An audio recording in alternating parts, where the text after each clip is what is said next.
Assalamualaikum warahmatullahi wabarakatuh. Thank you buat teman-teman semua yang masih support channel ini. Jangan lupa like, comment, share, subscribe, dan klik tombol loncengnya biar gak ketinggalan video terbaru lainnya. Ingat, subscribe itu gratis. Oke teman-teman, kali ini kita mau melanjutkan latihan soal untuk persiapan teman-teman ujian SKB dan P3K Perawat 2024. Buat teman-teman dari JH Perawat Terampil maupun ahli pertama. Oke. Nah, kali ini kita mau membahas seputar latihan soal di area kepemimpinan dan manajemen. Oke.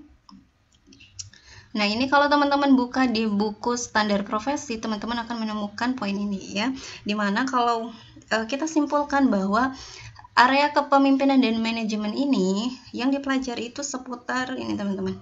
Manajemen pelayanan keperawatan, kepemimpinan dalam keperawatan, case management atau manajemen kasus, risk management atau manajemen risiko, dan manajemen mutu ya. Nah, soal pertama, kepala ruangan membuat perencanaan jangka pendek dan jangka panjang untuk mencapai visi, misi, dan tujuan organisasi. Fungsi apakah yang dilakukan oleh kepala ruangan tersebut? Apakah A. perencanaan, apakah B. pengarahan, apakah C. pengelolaan, apakah D. pengorganisasian, ataukah E. pengawasan? Jawabannya teman-teman. Oke, ini seputar fungsi manajemen ya. Sebenarnya di sini sudah ada kata kuncinya ya, yaitu membuat perencanaan ya.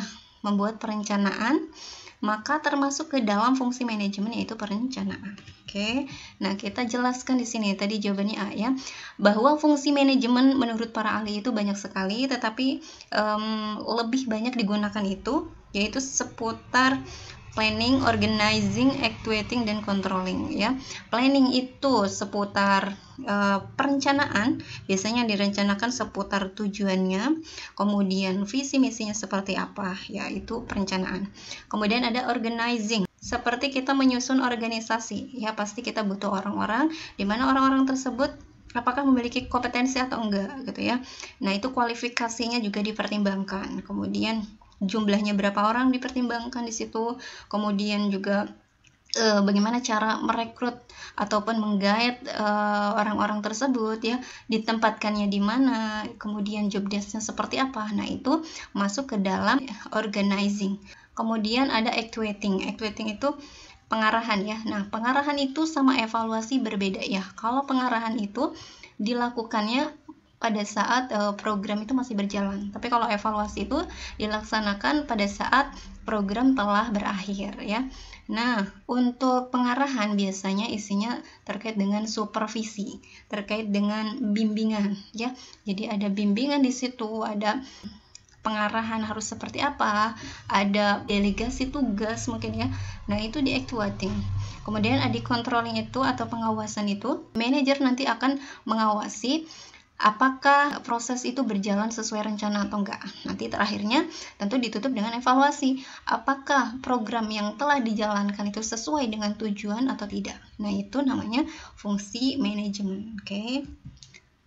Selanjutnya soal kedua, nurse A diberi tugas oleh kepala ruangan untuk menjadi preseptor bagi nurse B yang menjalani masa orientasi. Nurse A memberikan pengarahan dan kontrol yang ketat terhadap nurse B.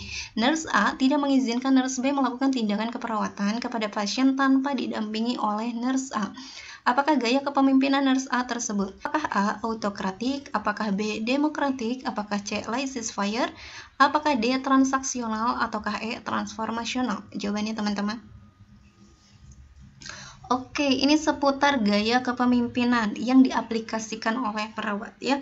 Nah, di sini bahwa ada pendelegasian tugas ya dari kepala ruangan ke nurse A, yang mana nurse A ini dia diberikan tugas untuk menjadi preseptor bagi nurse B yang dalam masa orientasi. Tetapi nurse A ini punya tipe kepemimpinan yang mana dia nggak ngizinin si nurse B ini untuk melakukan tindakan sendirian. Dia harus didampingi oleh nurse A. Maka hal tersebut ini menggambarkan bahwa nurse A ini punya gaya autokratik ya. Nah, ini ada beberapa jenis gaya kepemimpinan tadi ya, seperti contohnya autokratik atau otoriter itu. Jadi pemimpin itu memiliki hak mutlak untuk memerintah ya, untuk mengambil keputusan. Jadi bawahan gak ikut campur, itu di autokratik. Kemudian ada demokratis. Demokratis ini pemimpin mendengarkan bawahannya ya, jadi bisa bisa dipertimbangkan pendapat bawahannya itu, ya. Itu demokratis. Kemudian ada laissez-faire. Ini kebalikannya dari autokratik, ya, bebas. Artinya keputusan yang diambil itu terserah bawahan gitu, ya. Nah, itu laissez-faire. Transformasional. Pemimpin memiliki kekuatan untuk mempengaruhi bawahan, ya. Jadi pimpinan itu percaya kepada bawahannya apapun yang dilakukan, dan bawahan pun mereka sangat menghargai banget pimpinannya. Itu transformasional. Kemudian ada transaksional, transaksi. Nah, di situ ada transaksi, ya, kayak transaksi. Jadi kalau misalkan bawahan itu nurut, maka dia akan dikasih reward. Kalau mereka salah, tidak mengikuti aturan, dia akan dikasih hukuman. Nah, itu transaksional. Nah, kemudian ada militaristik, pemimpin yang senang dengan formalitas. Nah, ini biasanya dipakai oleh para tentara, ya, militaristik. Kemudian ada paternalistik, pemimpin yang seperti ayah dan anak. Jadi bawahan itu seperti anak, pemimpinnya seperti ayah atau seperti bapaknya, ya. Nah, si bawahan itu seperti dilindungi banget oleh pimpinannya, tetapi pimpinan itu menganggap bahwa bawahan itu nggak bisa ngambil keputusan. Nah, sehingga si bawahan itu tidak bisa berkembang banyak gitu, ya. Itu paternalistik. Kemudian ada karismatik. Karismatik itu artinya berkarisma, ya, menarik perhatian dengan apa yang dimilikinya, ya, biasanya penampilannya yang paling menarik. Nah, itu pemimpin karismatik. Oke. Lanjut soal ketiga, seorang perawat tampak sedang melakukan pengkajian, merumuskan diagnosis keperawatan, dan menyusun rencana asuhan keperawatan pada pasien tersebut. Dalam melaksanakan tugasnya, perawat tersebut dibantu dan mendelegasikan tindakan perawatan kepada perawat asosiat. Apakah metode penugasan keperawatan yang digunakan dalam manajemen asuhan keperawatan profesional di ruangan perawat tersebut? Apakah A, metode tim? Apakah B, metode kasus? Apakah C, metode fungsional? Apakah D, metode keperawatan primer? Ataukah E, metode keperawatan moduler? Jawabannya, teman-teman, mana ini terkait dengan juga manajemen asuhan keperawatan profesional atau MAKP, ya. Nah, ini bahwa ada seorang perawat, ya, teman-teman bisa gambarkan ada perawat lagi melakukan pengkajian, nulis diagnosis, dan menyusun rencana nih. Nah, itu biasanya tugasnya seorang perawat primer. Nah, dalam melaksanakan tugasnya, perawat primer tersebut dibantu dan mendelegasikan tindakan perawatannya kepada perawat asosiat atau perawat pelaksana. Maka ini masuk ke dalam tipe ataupun metode asuhan keperawatan berupa metode primer, ya. Jadi ada perawat primer yang mana dia mendelegasikan tugasnya kepada perawat asosiat atau perawat pelaksana. Oke. Nah, ini perbedaan terkait dengan metode asuhan keperawatan. Ini mulai dari pertama ada metode kasus. Metode kasus cirinya ada satu perawat bertanggung jawab terhadap satu pasien atau mungkin lebih, tetapi dia sesuai dengan kasus-kasus yang ditangani. Ya, biasanya seperti itu yang lebih efektif, ya. Contohnya misalkan di ruang ICU itu terkait dengan kasus intensif, ataupun hemodialisa terkait dengan kasus gagal ginjal, ya, contohnya seperti itu. Kemudian ada metode tim. Metode tim itu cirinya ada ketua timnya dan juga pasti ada perawat pelaksananya. Kemudian metode fungsional, pemberian asuhan keperawatan dengan masing-masing fungsi, ya. Jadi misalkan ada berapa perawat, jadi perawat A tugasnya apa saja, perawat B tugasnya apa saja, perawat C tugasnya apa saja, dan itu terus, ya. Jadi tidak berpatokan kepada kasus maupun pasiennya, tapi kepada fungsionalnya, ya. Kemudian ada metode primer, yaitu pemberian asuhan keperawatan di mana terdapat perawat yang bertanggung jawab 24 jam, juga dia bisa menjadi perawat PJ. Nah, ini termasuk seperti yang di kasus tadi, ya. Jadi perawat primer itu dia bertanggung jawab selama 24 jam, ya. Dimana perawat primer ataupun perawat penanggung jawab ini biasa mendelegasikan tugasnya kepada perawat pelaksana, gitu, ya. Kemudian ada metode modular, yaitu gabungan metode tim dan primer. Tim itu artinya ada ketua tim dan perawat pelaksana. Primer itu bertanggung jawab selama 24 jam dan juga ada PJ-nya. Jadi digabungkan di situ menjadi metode modular. Oke. Lanjut soal keempat. Seorang perempuan usia 29 tahun dirawat di ruang internal. Hasil pengkajian didapatkan pasien memerlukan perawatan berupa ambulasi dibantu, terpasang infus dan kateter, serta perlu observasi tanda-tanda vital setiap 4 jam. Perawat menghitung derajat ketergantungan pasien berdasarkan Douglas. Apakah derajat ketergantungan pada kasus tersebut? Apakah A. Self-care? Apakah B. Minimal care? Apakah C. Partial care? Apakah D. Total care? Ataukah E. Intensive care? Jawabannya teman-teman. Oke, ini terkait dengan derajat ketergantungan pasien ya. Nah, coba kita lihat jawabannya. Nah, ini ada 3 kategori ketergantungan pasien menurut Douglas ya. Yang pertama ada minimal care atau self care atau perawatan mandiri. Yang kedua ada intermediate care atau perawatan parsial. Kemudian yang ketiga ada total care atau intensive care ya. Perbedaannya apa teman-teman? Nah, kalau minimal care itu nanti teman-teman kalau misalkan di soal itu nanti datanya kebanyakan dia bisa melakukannya secara mandiri ya, hanya ambulasinya dalam pengawasan gitu ya. Kemudian di dalam partial care itu observasi tanda-tanda vitalnya nih 4 jam ya. Nah, ambulasinya itu dibantu dan dia menggunakan kateter dan juga infus ya. Kalau tadi di minimal care nggak ada ya. Ini kalau di total care itu semua kebutuhan kliennya dibantu ya. Ini observasi tanda-tanda vitalnya juga setiap 2 jam jadi lebih sering ya. Kemudian dia menggunakan banyak alat bantu ya. Seperti tadi kalau di sini kateter dan infus, kalau di total care lebih banyak lagi nih, ada NGT juga, ada suctionnya dan lain sebagainya gitu ya. Jadi kebutuhannya banyak yang dibantu, itu total care. Oke. Nah, tadi kalau soal itu terkait dengan partial care ya, karena di sini bahwa pasien itu memerlukan ambulansi yang dibantu ya. Kemudian terpasang infus dan kateter serta perlu observasi tanda-tanda vital setiap 4 jam. Nah, itu masuk ke dalam ciri kategori 2 yaitu perawatan parsial atau partial care. Partial care, oke. Lanjut soal kelima, 2 orang perawat pelaksana terlibat konflik yang berpengaruh terhadap produktivitas dan kekompakan tim. Ketua tim bermaksud untuk mempertemukan kedua perawat pelaksana tersebut dan mencari jalan keluar dari konflik yang terjadi. Apakah strategi manajemen konflik yang dilakukan oleh ketua tim? Apakah A. Suppression? Apakah B. Intervention? Apakah C. Collaboration? Apakah D. Confrontation? Apakah E. Compromising? Jawabannya teman-teman.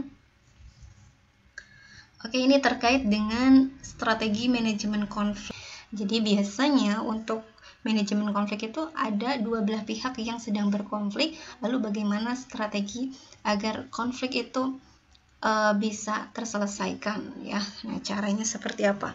Nah, ini kalau di kasus ini kita lihat bahwa ada 2 orang perawat pelaksana itu terlibat konflik. Dia berpengaruh ke produktivitas dan kekompakan tim. Nah, ini sebagai ketua tim itu mau mempertemukan 2 orang perawat tersebut dan mencari jalan keluar dari konflik yang terjadi. Nah, itu masuk ke dalam confrontation, konfrontasi ya.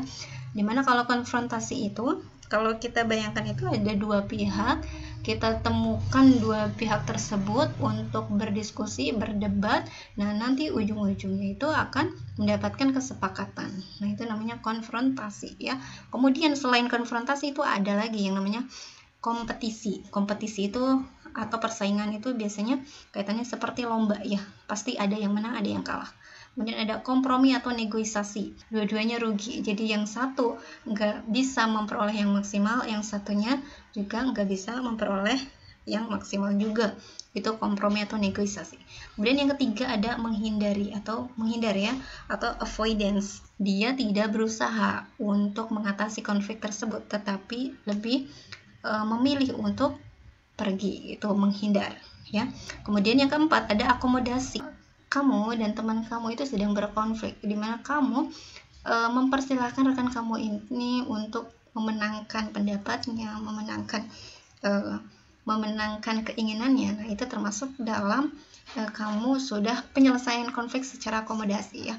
Kemudian smoothing itu kalau misalnya kamu dan teman kamu itu berdamai, konfliknya ringan, nah itu namanya smoothing.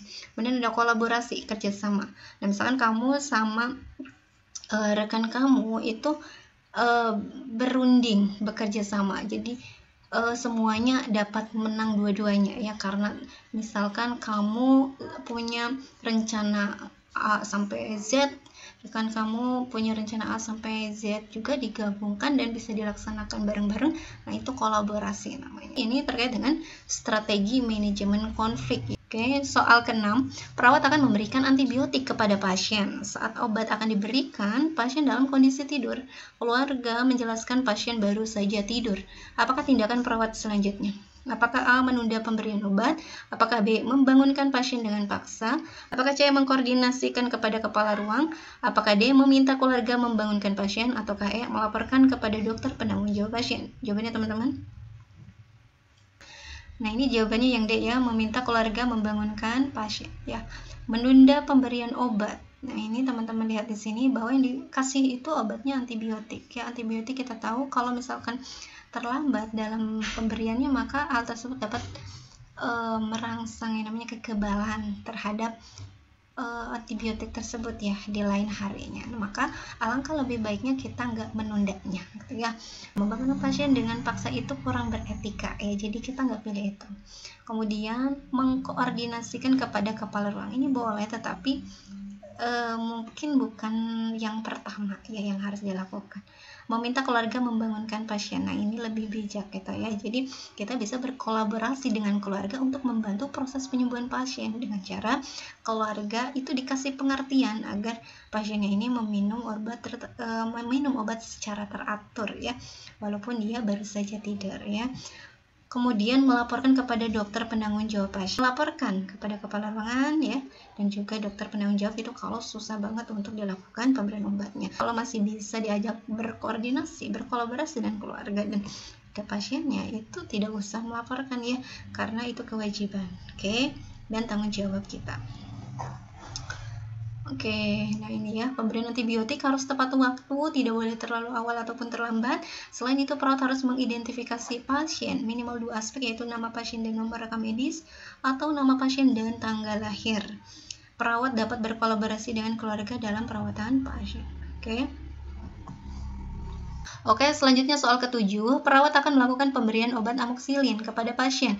Untuk memastikan benar pasien, perawat melakukan pengecekan pasien minimal 2 identitas, yaitu umur dan nama ibu kandung. Apa yang menjadi sasaran keselamatan pasien pada kasus tersebut? Apakah A. peningkatan komunikasi yang efektif? Apakah B. mengidentifikasi pasien dengan benar? Apakah C. mengurangi kesalahan pemberian obat? Apakah D. mencegah risiko infeksi dalam masa perawatan? Ataukah E. memastikan tempat, prosedur, dan pasien tepat dalam operasi? Jawabannya teman-teman. Oke, jawabannya adalah yang B ya, mengidentifikasi pasien dengan benar ya, karena tadi pasien mau dikasih obat tetapi perawat memeriksa dulu identitasnya, yaitu dengan pengecekan umur dan nama ibu kandung, yaitu masuk ke dalam identifikasi pasien dengan benar ya.